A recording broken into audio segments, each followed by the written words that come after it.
சக்தி இருக்கு.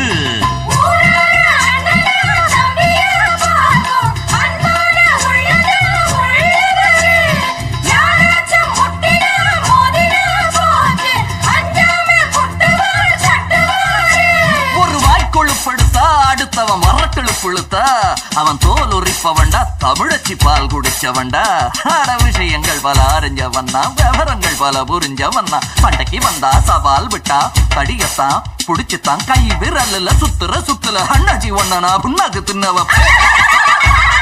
சாந்து பொட்டு ஒரு சந்தன பொட்டு எடுத்து வச்சுக்க மாமா, பூ முடிச்சு ஒரு சேலைய கட்டு, இருவி வெட்டிய கட்டிக்கலாமா?